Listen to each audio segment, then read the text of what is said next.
Per usual, everything on this channel is for educational purposes only and is not intended as financial advice. After the market close here, let's take a look at some charts for Macro Monday. In this week's piece for Canary, I wrote about these mean reversion setups on BTC and ETH, and the graphs there on the right. We have a key June reversal on ETH potentially to 3680 and a rather ugly edge-to-edge reversal on BTC here potentially to 100. The first step is identifying the trade, the setup. The second step is expressing that idea via however individually you feel is correct, to whatever degree percentage-wise is correct. For some people, they're going to like shorting this. For other people, they're going to like selling a little and going into cash for buying the dip later. And most people are going to just do nothing, and that's completely okay. But I'm really not seeing any reason to be turbo bullish on leverage here until BTC's back above 118. ETH, I just think, needs a cooling off period in general. We still have treasury companies buying, but we also have a lot of shenanigans in the market with this guy in Hyperliquid selling BTC and buying ETH to the tune of 20,000, 30,000 BTC. He's got who knows how many thousands more. There's some estimates out there, but market doesn't really love that. And I think the legacy charts as a whole have lost a lot of momentum here. So the best risk reward to me, again, is not BTC or ETH here. It is alts. It really is. Whether or not that'll play off, I don't know, but that's where it feels like most of the action would be in the next couple weeks. On Wednesday this week, Stephen and I at Canary are also doing a webinar. It's free. You can join here through the link. I'll put a link to this in the description of the video. We also post the recording of the webinar in the days following if you can't make us live, or make it live and heckle us in the chat there. We do have funding on the crypto side, real quick. Perpetual futures funding, probably tough to see here, but it is slipping negative on the predicted. So if we get an actual negative print, not today, but tomorrow, that's typically a pretty good sign that we have made a temporary interim, maybe possible bottom. So we'll see what we can get. Now, if this is truly a bull market, what we have seen is negative days on funding indicate exhaustion on the bearish front. So we'll see what we get. Maybe a week's worth, maybe a couple days, maybe something to do with that guy selling on Hyperliquid. Who knows? ETH, by the way, similar, deeply negative here on the predicted. The predicted tends to jump around a lot. We'll see what we get locked in for the day, but ETH is up a lot in a short amount of time. And the general rule is for anything like that this could roll over a bit, give it a little back. On the IBIT front, we also are making lower lows here with price closing in the cloud. We don't have a bearish TK across yet, but it's the same story as February. The risk is to the downside here. Absolutely. On the technicals, it just is what it is. It's emotionless. It's cold. But that's what I'm seeing. Just as there was upside risk in April, there's downside risk here to 56 on IBIT. For those playing the home game, considering this is the Macro Monday video on the legacy side. And for ETH A, it would be around 2650. You can see here the Tenkin on ETH A holding up quite well, but that would be the mean reversion level. And if BTC is bearish, it's going to be hard for alts to randomly be bullish, even though we did see that over the weekend. I think that's going to be hard to continue. If I had to guess, people are looking what's going on in the market with a whale playing around with the price, and they're just not really too happy about that.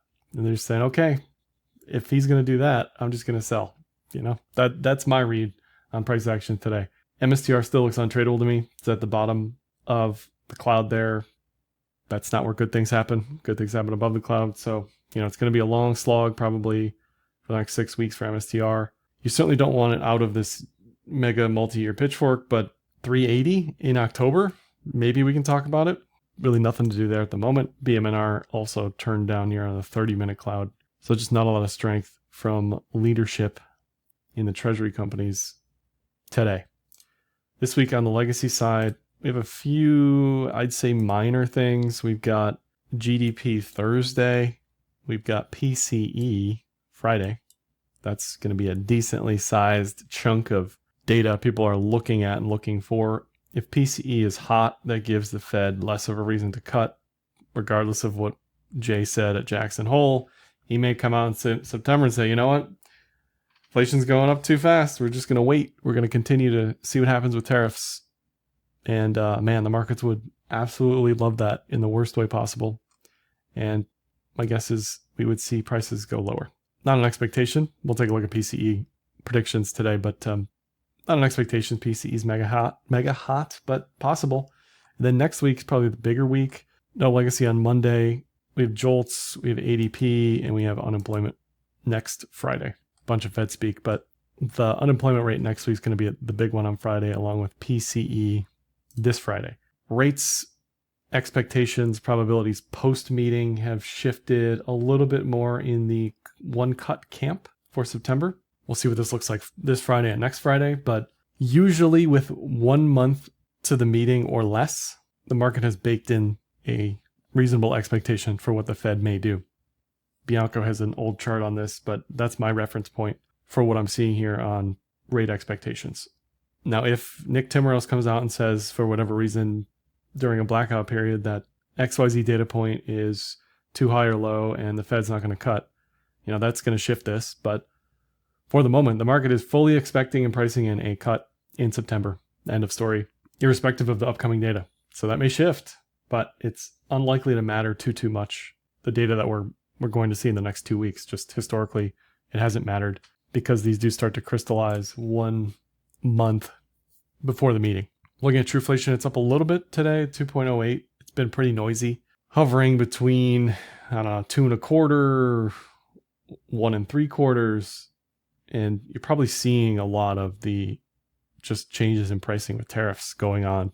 If I had to guess, unless the data sets are new or being refreshed or whatever, a lot of the stuff is probably just hopping up and down relative to changes in tariffs or tariff expectations. But generally, it's been rather muted on the Trueflation side.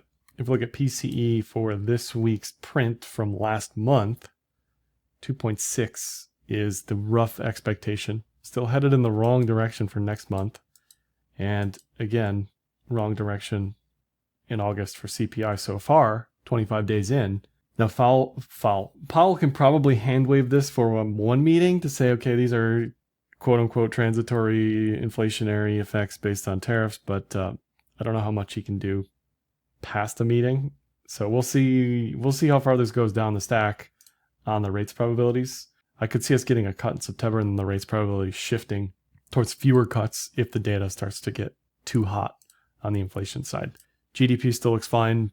It's above 2% for the moment. Again, we get a GDP print from Q1, a revised print this week, but that was in the negative side. So we don't want another negative GDP print. Reverse repo, the inert pile of cash sitting with the Fed from the banks, has continued to dwindle here from around 250 billion to under 50 billion. This could be signaling a liquidity crunch coming up, which, like SVB, could trigger an event that initially markets would sell off, and then there'd be effectively a bailout of some kind. So this isn't like the sky is falling type stuff. It's just like, okay, we get closer and closer and closer to a potential liquidity event where you may see some interesting things happen, bank failures, I don't know, right? But the end result, as it has always been, will be Fed stepping in and doing something. And like SVB, that is liquidity positive, that is bullish for risk assets. As much as a lot of the other inflation numbers have jumped around, gas has slowly continued to just really remain non-volatile price-wise, but also creep lower, and it's at a multi-year low. So drill baby drill is working on the gas price front, and that is certainly helping the inflation reports. Used car index also rising slowly. This could be also potentially muted from immigration effects that are no longer here, aka we have less people buying used cars, the prices stabilize a little bit. There's some yin and yang there with the tariffs. If new cars get too expensive, people are headed to the used car market. That's going to push prices up. But it's good to see broadly this is going nowhere because this is also getting fed into the inflation reports. This is not good. Seeing fertilizer prices continue to creep higher. A few of the agricultural markets are pushing all-time highs. We still have this screw worm issue in the United States that's going to make cattle prices probably go higher. So food prices don't look like they're coming down in the near term. If the inputs are going up and the supply is going down, prices are going to continue to go higher. That's just the way it is, unfortunately. As for the dollar under the charts here, big reversal today in the DXY, and this is probably why you're seeing a reversal down in crypto broadly, especially altcoins. Just like there's a bearish edge-to-edge risk on BTC, there's a bullish edge-to-edge risk here for risk assets to back above 100. If the DXY gets back above 100, then I would imagine all of the charts I'm about to show you probably are headed in the opposite direction. So definitely something to keep an eye on. In the risk off front, the bond ETFs slowly starting to curl up. You know, these are slow, move at the pace of molasses in January, but shy curling up there on the 3-day, ag holding on to highs, IEF also holding on to highs. TLT I wouldn't touch with the 10-foot pole, but the rest of them look great. So if you're looking for a place to hide out in cash temporarily, this is one place to go. But me personally, I'm avoiding TLT at all costs. Gold also continues to look like it's trying to be bullish. I did redraw this bottom diag. It's my chart. I'm allowed to do that. I still think this qualifies as an ascending triangle, even though it's on the verge of trying to break down. There's another like micro diag resistance clearly that's here with 3 highs now. So if we can start to get above 310, 312, then I think there's a better chance that this actually has legs higher. It's probably pretty 50-50 here. As we get towards 3/4 complete on this triangle, that's when it's basically go time. Rarely do you see patterns go all the way to the end like this and then actually play out. So that would not be bullish. One example of that would be XLE, had a similar ascending triangle, waited till the very end and it just didn't go anywhere. So if you want to be bullish gold, you want this to be break higher rather soon. And I still like those targets of 334, 335, 345 on GLD. XLU has also started to break down, probably a little too much in the momentum trade camp with AI data centers. Definitely not a super hot sector, but just interesting to see what's breaking down here after being up a lot since April. So this one is also cooling off. This should be with the metals section, but SPP, platinum, palladium, cooling off a lot. REMX, strategic metals, CHAD still looks good. So I'm just going down the sectors here and trying to see what's up, what's down, what's flat, where's there a trade, right? But the rare earth stuff still looks very good, and gold looks pre-breakout to me. KWeb's another one. As we're going to look at the Qs here and the SPY, that stuff just looks like the trade is done. So near term, the trader in me says avoid all that stuff at all costs. This is where you want to be, and it's very similar to trading alts versus ETH and BTC. There's just better risk reward in stuff that has not moved yet. If it's basing, if it's making higher highs, if it's at a breakout level, if it has a measured move that's significantly higher, I'm there. So KWeb is one such chart. You've also got CQQQ, which took an extra 8 months beyond the last time it was here. But this also looks fine, looks ready to go. And we compare that to the Qs, which we will in a second, and that looks tired. It looks like it's ready to roll over. We also have all sorts of stuff, biotech. This is POT, Stonks, MSOS. This looks very strong on regulatory changes. Probably a bit late to get into this one, to be quite honest, but it doesn't look as tired as the major indices do. Here's the SPY, it looks okay. It doesn't exactly look inspiring from here on a target. That's all. It's not bearish yet. It hasn't rolled over yet. It doesn't have a bearish TK cross. It's not in the cloud. It does have a risk in September of a decent drawdown. If we actually see 620 to 560 on the SPY in September, nothing will be spared. Risk off will do very well in September. VIX will spike, but we're not quite there yet. It's just there's better risk reward elsewhere. Q, same deal. A little bit of a head and shoulders up there. Risk there, 560 to 500. It's there. You can't say it's not. Can't say the analyst in me did not warn you of a potential move to the downside. If at any point we have a bearish TK cross with a close in the cloud, that is criteria for lower. So maybe instead of selling BTC, some people are going to be longing the inverse ETFs on this stuff. Just something to think about ahead of time if you're looking for a trade, looking for a setup. But doesn't exactly look inspiring here. And here's SMH. This is probably the scariest chart from a topping perspective. A little bit of a rounded top, multi-shouldered head and shoulders. Doesn't have a bearish TK across yet. It's nowhere near the cloud. It's nowhere near the neckline at 280, 281. So this has a lot of time potentially to make a decision. But if this starts to put in lower lows within the next 4 weeks, I can't imagine that the rest of the market is too happy about that. So that's definitely one to keep a close eye on. And maybe you want to be using 280 on SMH as your stop loss for any risk position. Just because if this starts to break down, it's going to have cascading effects because of NVIDIA, because of the Mag 7, because of the concentration in the broader indices, especially the Qs. This is NVIDIA. Also a little bit of a head and shoulders here. They have earnings this week. Maybe they pop up, maybe they don't. Who knows? I'm not great at playing events, certainly not great at playing earnings. This is setting up for a potential head and shoulders. That's it. Now, it would be super troll of this to push 188 on earnings and then give it all back, right?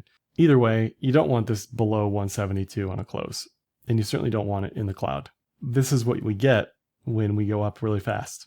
When you go up really fast, you put in a thick cloud, and then that gives you that edge-to-edge setup to the downside.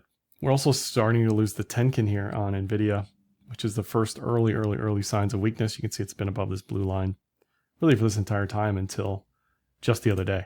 IWM also had a good day Friday. It has some room to run here, but kind of like ETH, if you're trading IWM here, you want this to like 400. You don't care about 250. Who cares, right? You're on the full rate cut train with expectations that this goes a lot higher. RSP still looks great to me. It's going to be interesting to see what actually happens. Does this pull back with the rest of the market? Does it pull back not as much?